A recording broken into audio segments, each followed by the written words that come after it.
Hello, in front of me I've got Samsung Galaxy A52. Today I'll show you how to add different type of cards to Google Pay. So let's open up and tap on Passes. Tap on Plus Pass and select between public transport, loyalty program and gift card. Select your public transport.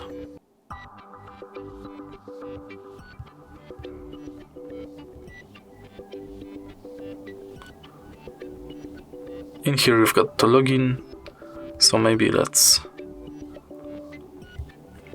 pick this one. Finish formula and tap select. Next is loyalty program.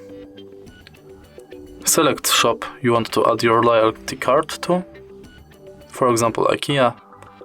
Scan your card or enter details manually. Then tap save.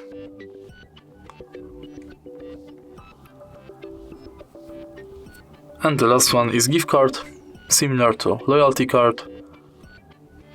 Select shop, write details and tap save. And that's all. If you find this video helpful, please leave like, comment and subscribe.